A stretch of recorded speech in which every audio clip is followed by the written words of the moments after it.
Hey everybody, welcome to our next episode. So, in the last episode, a couple of you commented that the schematic that I showed you was not the volume control, and got to thinking about that a little bit. And one of you made a really good point.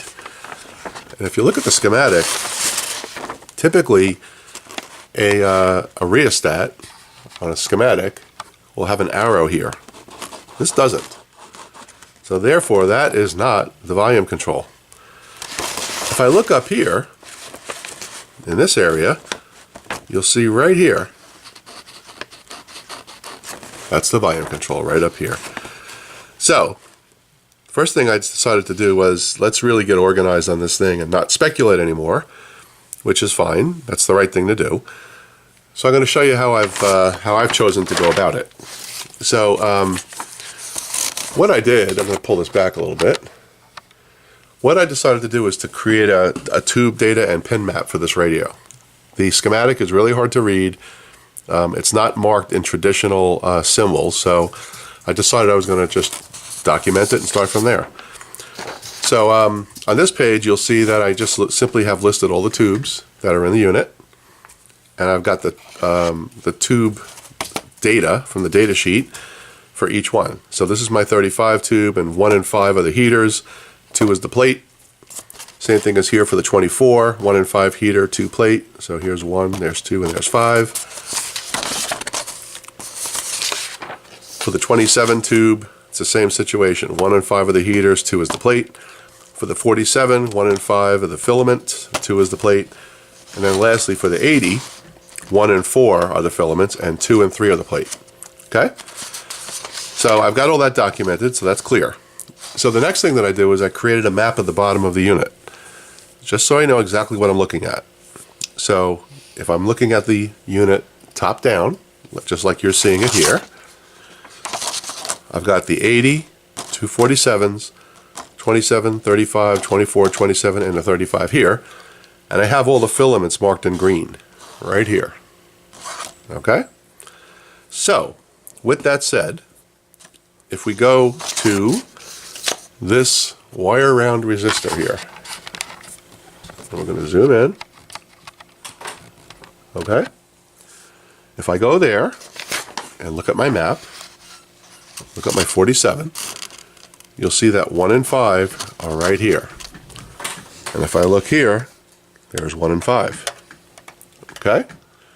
So now I know that that goes across the heaters for the 47, which is the output tube. So there was a suggestion in the comments, and I apologize, I don't remember who made it, but we'll give you credit for it in a moment. So the next thing to do is check on both sides of this resistor and see if I get, if you remember, right here it says 10 ohms. Okay? Let's go across that and see what we get. Put our meter right there. Pull back the shot just a tad. Okay. I'm going to go from the center to one side. Let's see what we get. We almost tipped the radio over. That's what we did. That's always fun. That should go in the blooper section. Anyway, let's try again. Okay. I'm going to go on the center and there.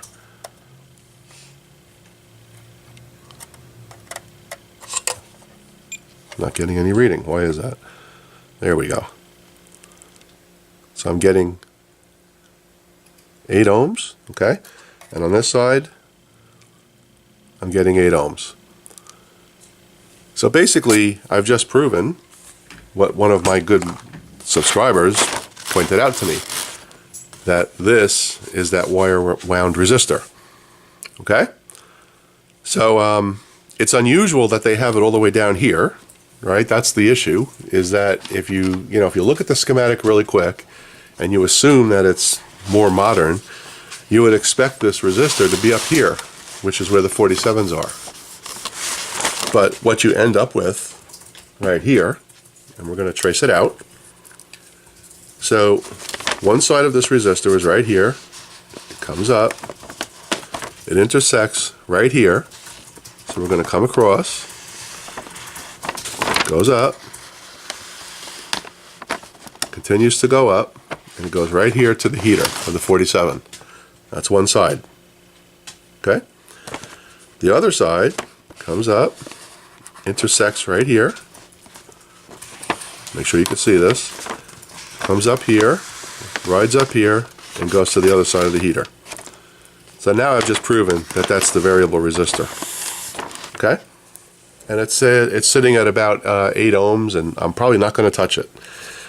So where the next issue comes in is this red wire right here that's hanging off the center of that. This center wire was actually going to the center wiper of the volume pot. Okay? So let's see if we can figure that out. So here's the center. It comes across here, and it says 220, looks like 220 ohms. It's hard to tell, the drawing is not very clear. No, yeah, it's 220 ohms. So it comes across here, and it attaches to a section here, and we're going to try to find the volume control and see if we can make all this work. If I follow this wire up right here, like so, come across right here, and come up here, it indeed does go to the center of the volume control. Okay? Now, the problem I have is I don't know what the value is for this volume control. It's not listed. I have a clearer version of the schematic, which is right here, but it's still unreadable. It doesn't tell me what it should be. So that's a little bit of a dilemma. Now I could tell you when I was playing with the original volume pot, I was getting about 4K on one side. So I'm going to assume that it's 4K on either side of the wiper. Okay, and that would give me a total of about 10K, which kind of makes sense. So we're going to assume that it's a 10K pot, and we'll be able to experiment with that when we get this thing ready to put together. So I wanted to share that with you. So first of all, thank you for those of you that that commented. That was a really good catch, that this is not a potentiometer, but indeed it comes up here. So what our plan of attack is going to be is to go through our map very carefully, check all of our connections, especially when we're talking about this section here with this capacitor that's been taken out of circuit, and figure out exactly where everything goes. And that's the way that we're going to attack it.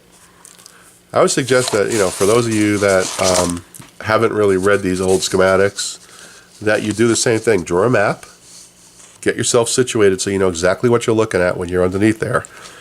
It's much simpler that way. Okay? So so that's going to be the plan.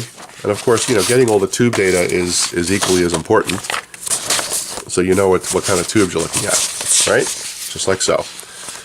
I'm going to actually post this this document on the YouTube video as well. So if any of you are trying to restore a 124, you can get a head start, and you'll be able to use this for your restore project. So that's the update. What I'm going to do now off camera, I'm going to end the video. I'm going to start to test the tubes and make sure I have all the right tubes. So I'm going to do that now. No reason to show you that. I've done it before. I've showed you how to do it. So so we're going to end it here. But I hope this was helpful. And again, thank you very much to our good friend right there for pointing this out. All right. Thanks, everybody. Take care.